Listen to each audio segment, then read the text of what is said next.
Hello, everybody, and welcome to another edition of Live TV Ratings Talk. I'm Brandon Thurston, broadcasting live and on demand from Buffalo, New York, where today is Thursday, March 31st, the end of the month. Not just the end of the month, the end of the quarter. It's the end of Q1 2022. And it is not just Live TV Ratings Talk. No, this is not just Wrestlenomics Live TV Ratings Talk. This is WrestleMania Live TV Ratings Talk. If you enjoy branding, this is the week for you. But in ratings news, then the latest rating to have come out is AEW Dynamite with 979,000 viewers. It did a .38 in the key demo of 18 to 49. Raw had a strong, that's a normal number for Dynamite. Smack dab in the middle. We'll look at the gauges in a second. Raw did a strong number, just under 2 million. It's highest since late January, it's highest since the post, I'm pulling this out of my brain. It's highest since the post SummerSlam episode in August. And SmackDown did a pretty normal number. Let's look at the gauges. Were these good ratings? Were these bad ratings? SmackDown, a little bit lower than normal. SmackDown doing well overall, though we'll get to that later. Rampage with a pretty rough rating. Things aren't bad. I've learned things are tough. That's the key euphemism. Things are tough. A pretty tough rating for Rampage going against NCAA basketball. Probably going to get buried this coming Friday, tomorrow night, going against the Hall of Fame. I think we're all done with basketball until the Final Four on Saturday, though. Could be wrong about that. Raw, a really strong rating. Dynamite, pretty normal. Just on the left side of normal. NXT, holding up pretty strong. Some pretty consistent growth, actually, for NXT. We'll talk about that. I have quarter hours, too, by the way. But anyway, Impact, pretty weak rating. This is all compared to the last 4 weeks. And New Japan Pro Wrestling with its strongest numbers since the first rerun after New Japan returned to Access. This was for the Okada and Naito match from February. Anyway, I've recalculated this methodology. There it is if you're interested. It's a weighted average now. So let's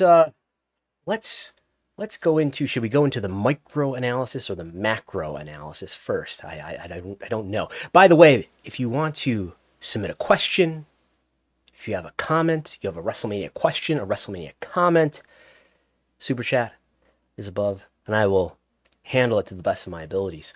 But why not? Let's look at the macro analysis first, since that's what's really important here.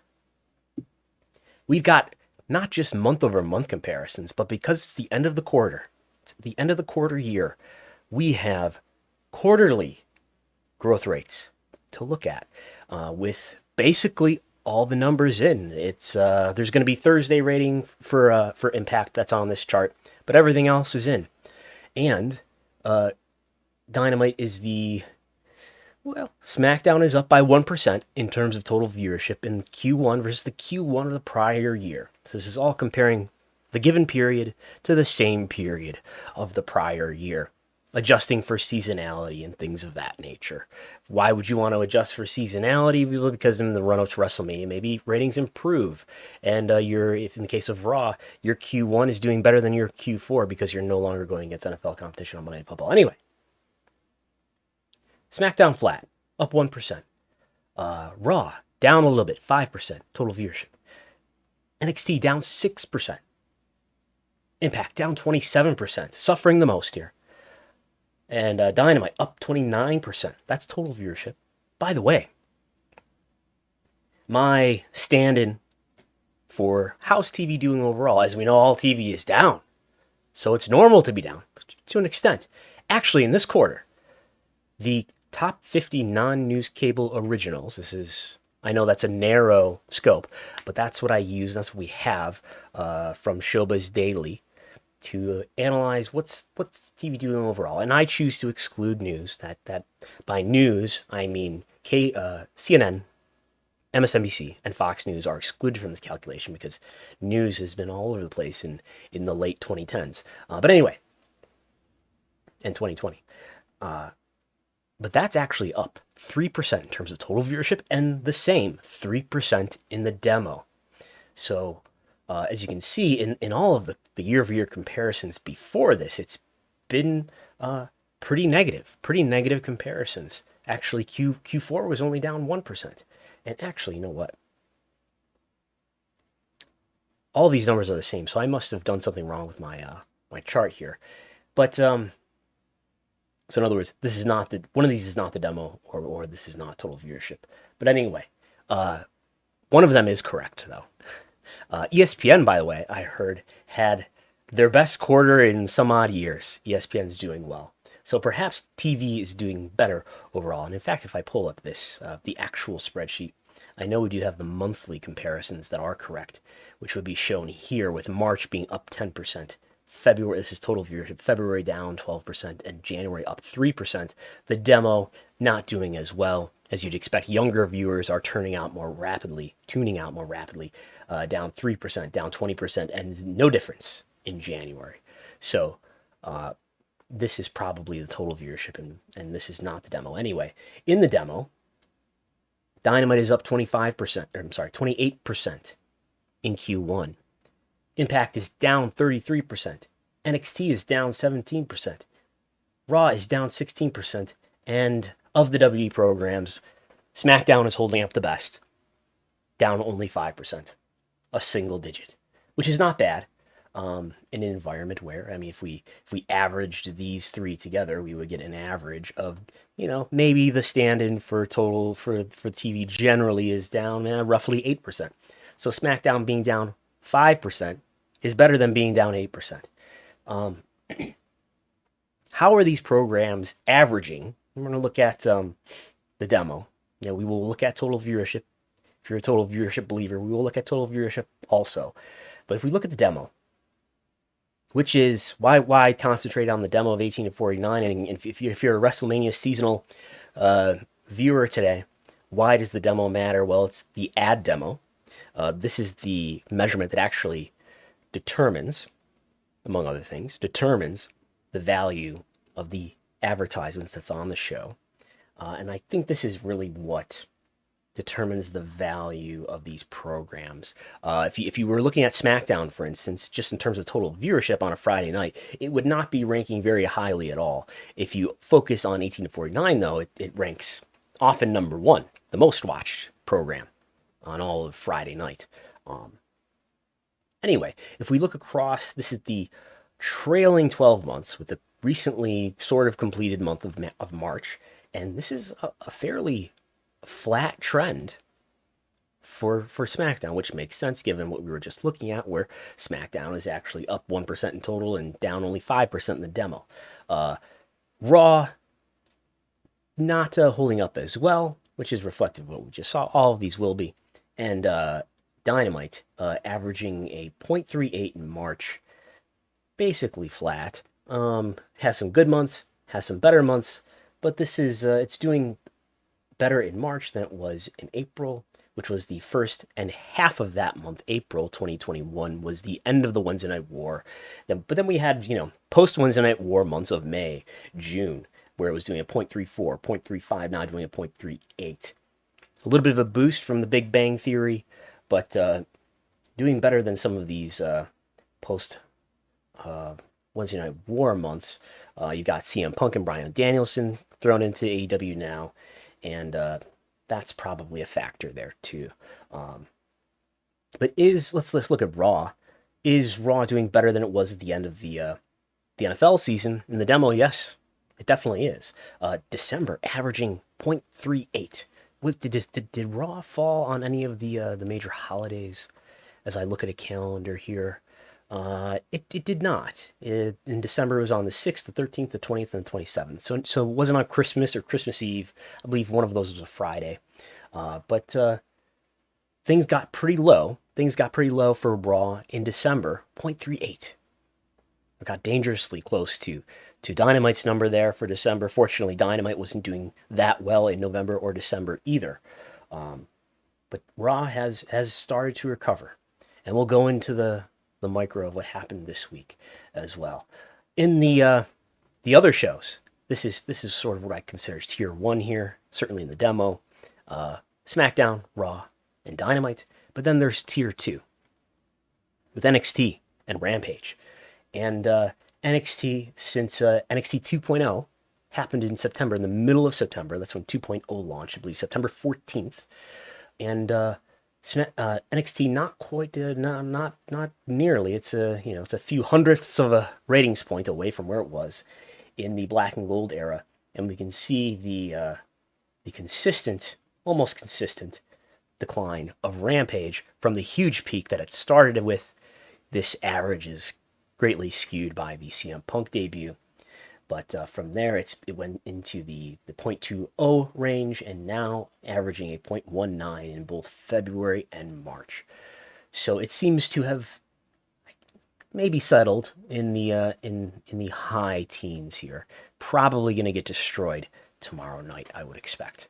But going against the Hall of Fame, and as I said, I think basketball is not until Saturday, going against WrestleMania. This is total viewership, and I've drawn some trend lines here. And this is what's called a slope, I understand, in mathematics. A slope. Is it a negative slope or a positive slope? Is it going up or down? And we can see this is in terms of total viewership. These are monthly averages. And this is SmackDown.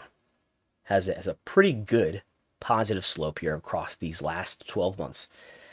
Raw, I believe I did look up what the calculation was on this trend line. It is slightly negative, but to the naked eye, this looks pretty flat for Raw in terms of total viewership. A very slightly positive trend line for Dynamite in terms of total viewership, of course, and Rampage down, and now has been exceeded by NXT. So Rampage more viewed within the demo, AEW's audience younger. NXT has more viewers total, buoyed by its P50 plus audience. So that's the macro trends, the averages of the last 12 months, the year-over-year differences, takeaways. SmackDown holding up pretty well. Dynamite still in this era where its year-over-year comparisons look great, not going against NXT. April is about to start tomorrow morning, though.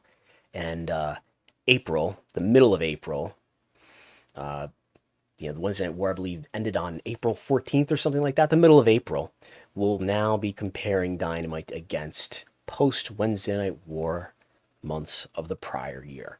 So how will Dynamite hold up in that way? What we don't see is some sort of sequential growth for Dynamite. Dynamite is pretty flat sequentially. And I would expect that to continue. And if we look at Dynamite sort of year over year, I think we're going to be seeing quite a few negative comparisons for Dynamite. Big Bang Theory, Bazinga. Big Bang Theory, these are 2 weeks old. Ratings Ryan gives us the cable reruns. And we continue to see a fairly strong relationship between total viewership and at least quarter hour one. Not so much the show overall. In fact, I have not put the quarter hour chart in here yet. I am going to have to open it.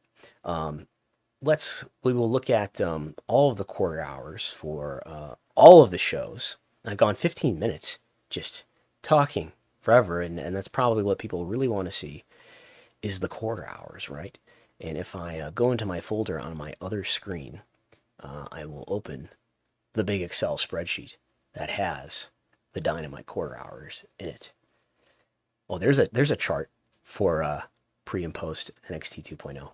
But anyway, if I pull this into view, here's the table for Dynamite for this week, last night.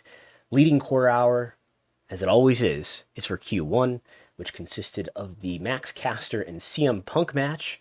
Probably a big audience coming in off of The Big Bang Theory. My tabs are grouped. Don't you hate it when your Excel tabs are grouped like that? So that's the leading core hour, both in terms of total viewership and the demo. Is there anything else to take away here? I did glance at this before right now.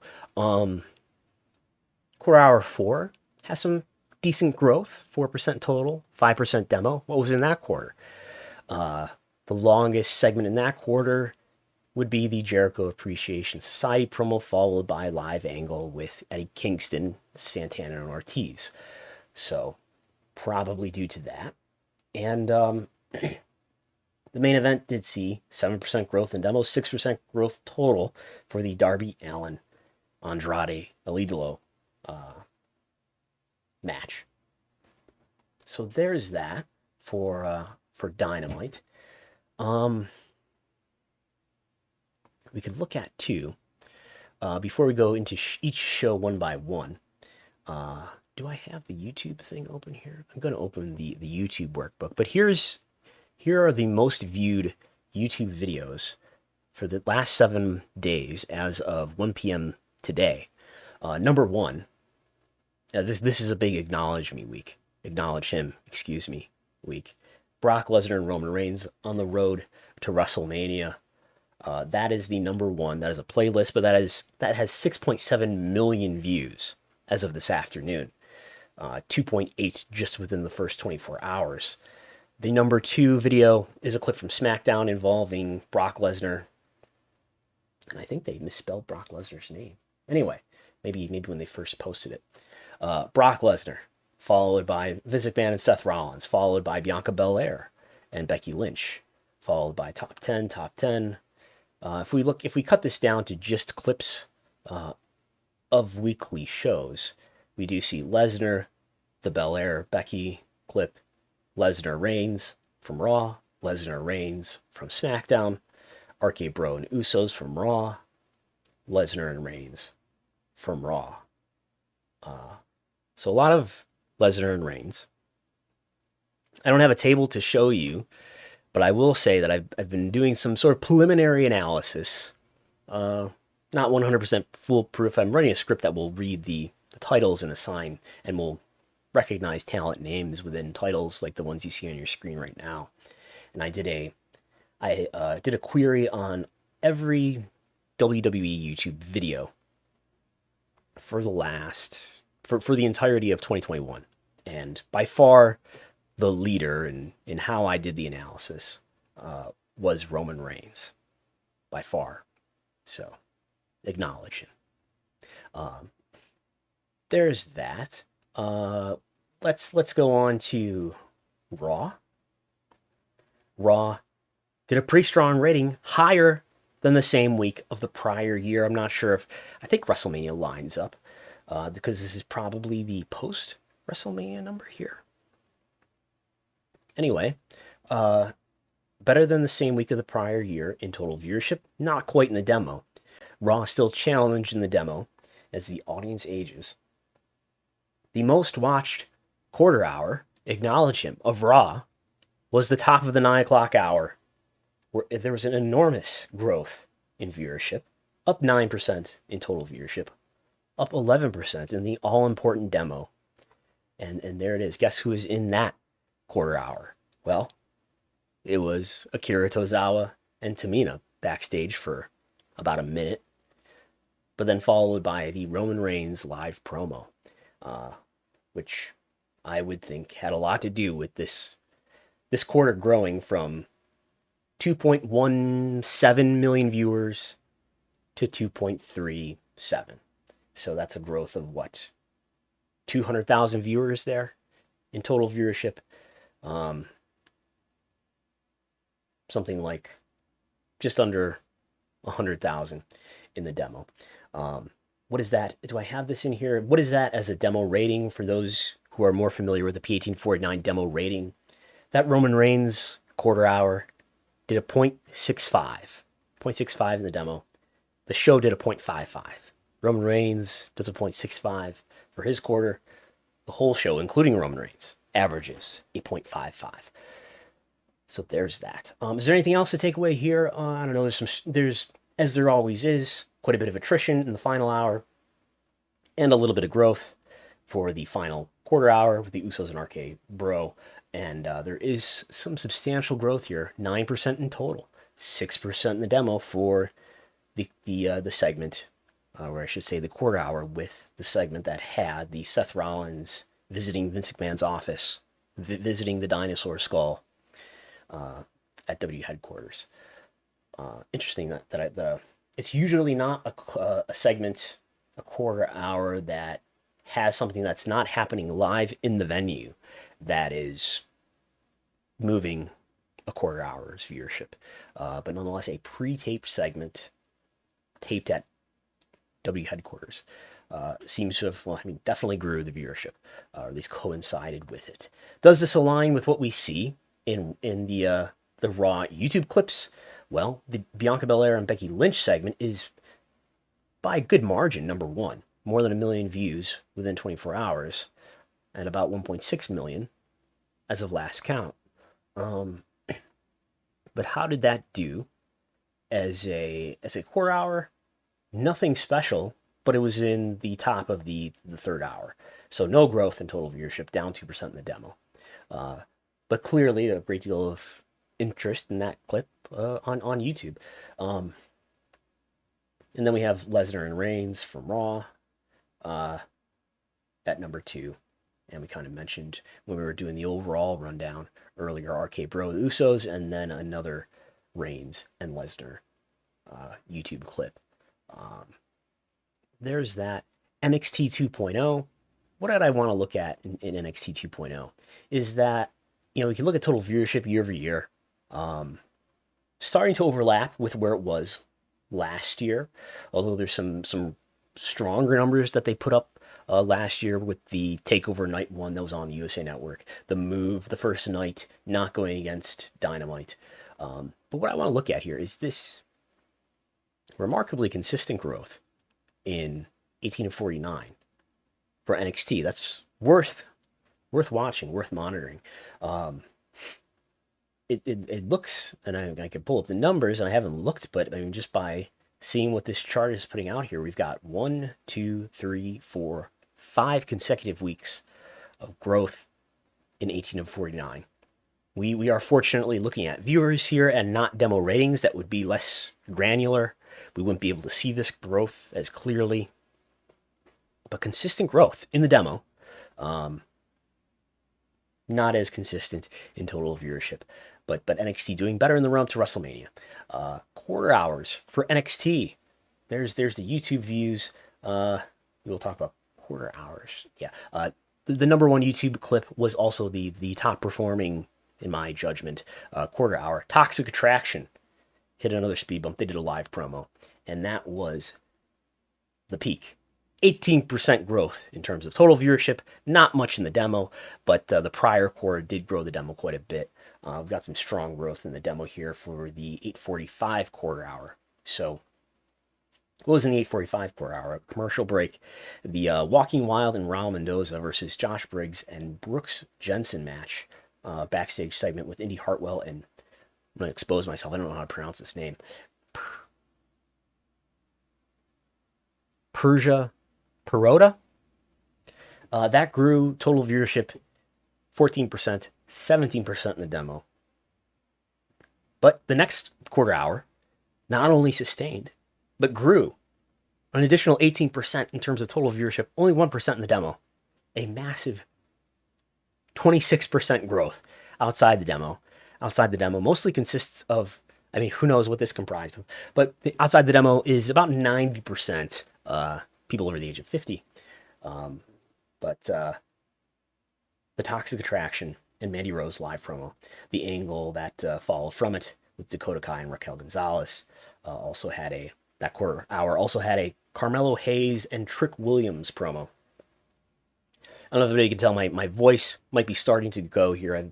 I've tested negative. I've tested negative for COVID-19, but I have had a head cold earlier this week, and still as of this moment. Although it's not been too bad. I have not had to go to a local medical facility just yet. Yeah, so the toxic attraction clip does well, beats everything else by a solid margin. Notice this is, the number of views that NXT clips are getting versus what the other W programs or even AEW programs are doing. 230,000 if we compare that to, let's say, what was Raw doing. That's one of the lower end Raw clips in the 200,000s. Gives you an idea of the difference in interest on YouTube for NXT versus the other programs. And I have not looked at Dynamite here, but I can pull up the actual spreadsheet that I do all this stuff in. And if I look at Dynamite, I might be able to look at Dynamite if I refresh. Microsoft Office thinks there's a potential security issue. It's refreshing all the data. There's a script on my computer. This is probably causing frames issues at the moment. There's a script on my computer that yeah, I don't know what this is about. Okay. It would take more time to look this over and figure out what's going on. So sorry, I can't tell you what the YouTube clips were for Dynamite. But I can tell you something about SmackDown and Rampage. Rampage did its lowest number ever in its normal time slot. This chart excludes preemptions. The preemption the prior week was lower. But this one, in the normal 10 p.m. TNT time slot, this is the lowest on the chart. Not in 18 to 34. There was one week where it was lower in 18 to 34. But in total viewership, and in the key demo 18 to 49, 425,000 viewers, that's lower than anything on the chart. 182,000 in the demo. I think that's a 0.14. Is that correct? Is that correct? If I look at the scoreboard, that is correct. Equal as a demo rating. Actually edged out in the demo this week by NXT. We were talking about how Rampage beats NXT in the demo. Not this week. NXT beat Rampage by a solid margin in total viewership, as it usually does, and in the demo. Anyway, I digress. SmackDown holding up versus the prior year. Demo was down considerably this week, but total viewership holding up. Quarter hours. The main event quarter. Roman Reigns, Paul Heyman, Brock Lesnar live promo is the leader for viewership, is the leader for sequential growth, up 10% sequentially from the prior quarter, and total viewership up 15% in the demo. I tend to think the younger audiences, the change in the trends that you see in the younger audience, I think tell you about what's the stuff that, because these are the more mercurial audiences. These are the audiences who are harder to capture, and I don't mean to be like stereotypical towards young people. They have no attention span, but when there's something really special, the increase that you see in viewership across age demographics is especially pronounced with younger viewers. And 18 to 49 is 18 to 49. P2 Plus is 18 to 49 plus everybody over 50, which is most of the audience in WE's case. So 2.3 million viewers for that segment with Reigns, Lesnar, Heyman. Right on par with what the trend usually is, but the peak for growth. So anything else remarkable that stands out there? We got some loss for this top of the hour, quarter hour. Not too much else stands out there. And YouTube, the Lesnar unleashes a steel chair assault en route to WrestleMania, blows away everything else. Second is Lesnar and Reigns mess with each other before WrestleMania. And then third is the fatal four-way match between Sasha Banks, Rhea Ripley, Shayna Baszler, Queen Zelina. That is the number 3 YouTube clip for the Sasha fans out there. Rampage.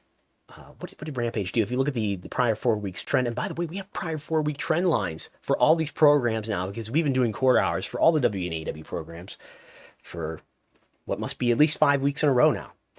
And Rampage, as you can see, underperforming its prior 4-week trend. A elevated viewership for Q1, down the rest of the show, but down especially in this Q2. This Q2 had what? Fuego del Sol live promo, an angle with the House of Black and Dark Order, and it had a Bobby Fish and Kyle O'Reilly versus Dark Order match. There's that. And we didn't see growth in the final segment, but it looks pretty flat normally anyway. Top clip for Rampage is Hook's Certificate of Accomplishment award cursed. So Hook is the top performer on YouTube. After all, he is a meme. There's that. That's 31 minutes. That's probably enough of the traditional timeline of me going on about TV viewership. We could look at a few other things.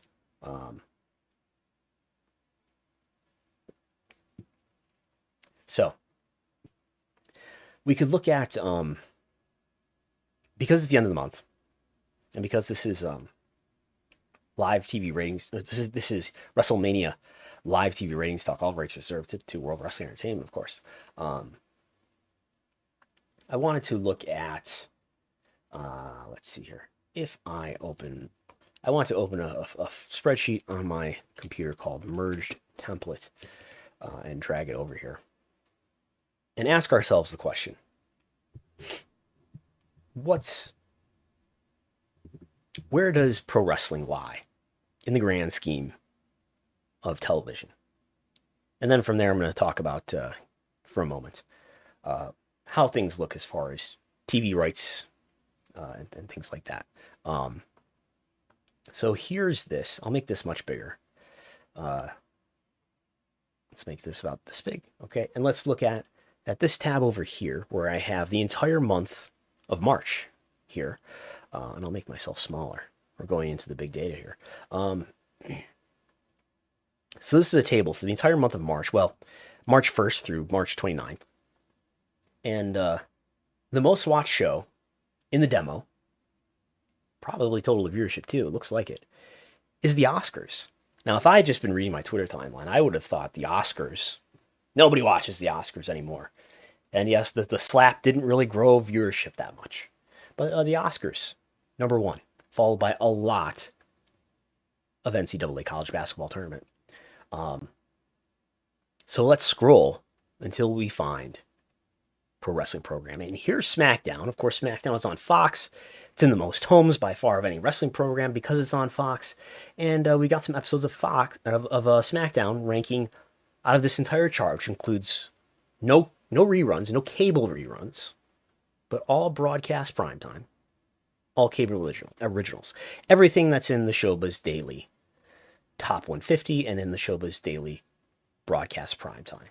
So, with that said, so here's SmackDown at 149th, 155th, 161st. And I have consolidated, I believe, yes, I've consolidated Raw. So here's the first episode of Raw, which is this week's episode of Raw, at 169th. And we continue to scroll. We find another Raw in the 210th place. Then another episode of SmackDown, another episode of Raw, another episode of Raw, 262nd. And then we find Dynamite 304th, Dynamite 319th, Dynamite 347th. Remember, this is the demo, not total viewership. Another episode of Dynamite. And then we have to scroll for a while before we find that next tier of wrestling programming, including Rampage. There's Rampage almost at the 800th place. 2 episodes of Rampage. And then we have to continue to scroll and continue to scroll and continue to scroll and continue to scroll. I'm in well into the thousands now. Hitting 1,500. Gone through 1,500 telecasts. This is exciting, isn't it? And then we have, I think just the way I sorted this, I sorted first by P2 Plus and then by P1849. 3 episodes of NXT. Well into the 1600s here out of the entire month. Another episode of Rampage, almost at 1700. And I think that's it. We will find, we have a few more episodes of NXT and Rampage. We will find, I think, 1 episode of Impact that that ranked here? Maybe not. Maybe there were no episodes of Impact that ranked here. Oh, there it was. Way down at 4,308. So a vast difference between Impact and the rest of the pack there. What determines, as people listening might know, what determines a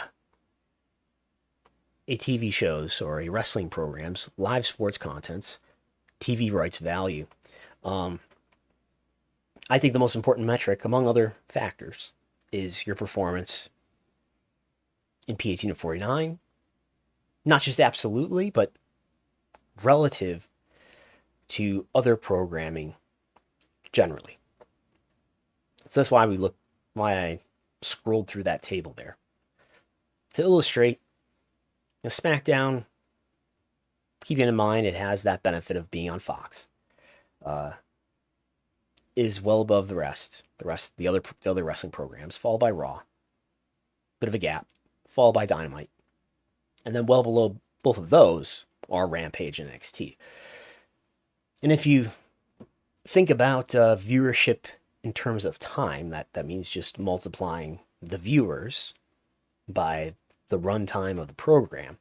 What we end up with in 18 to 49 is AEW accounting for 27% of the weekly or monthly watch time. This is based on the prior month of viewership.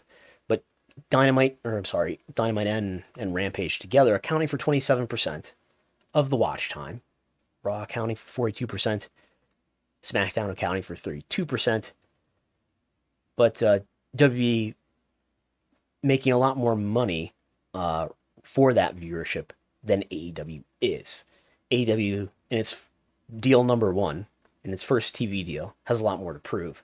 But what this says to me is that AEW, you'd have to it appears to be, if you just look at 1849, maybe undervalued by 2 times, maybe even 3 times, when you consider the value of Raw and SmackDown.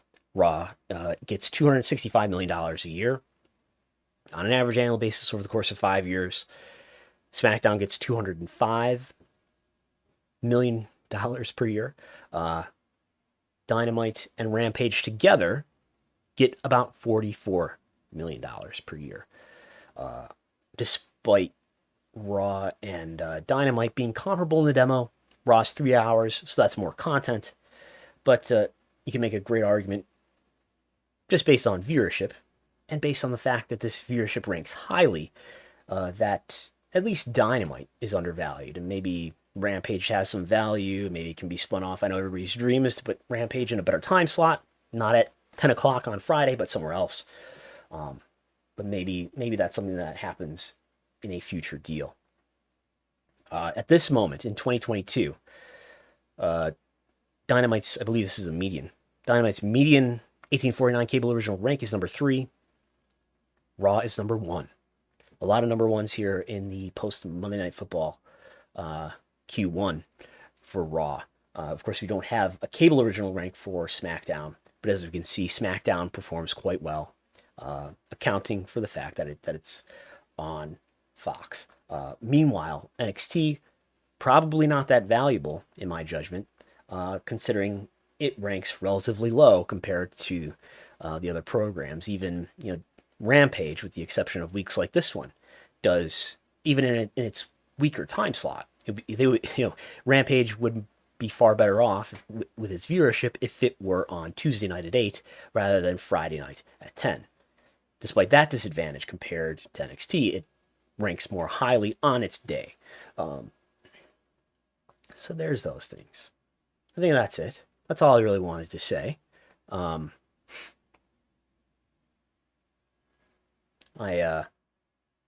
did not update this. I did not update this chart, but I believe I won the Wrestlenomics ratings game today and guessed the correct rating for AEW Dynamite at 0.38 in the demo. You can play that game in the Post Wrestling Discord. Go there now, and I'll be back on Thursday, 5:30 p.m. Eastern, with live TV ratings talk again, and Sunday, 11 a.m. Eastern, this Sunday, with one WrestleMania already in the books. Perhaps one announced WrestleMania attendance already in the books. Nick Khan says 100,000 both days. Both days. WrestleTix says, as of right now, under 59,000 tickets distributed for each day. Looking forward to the analysis and things of that nature, nevertheless, and so on. You can subscribe to Wrestlenomics on Patreon, patreon.com/Wrestlenomics, and get my TV ratings reports. There's quarter hours reports in there. You get access to the big Wrestlenomics viewership spreadsheet. You get audio of this program if you find it easier to listen to rather than watch. But anyway, talk to everybody next time. And next time, Chris Gullo won't be with us. But don't worry, we'll make do. I have a plan. See you later.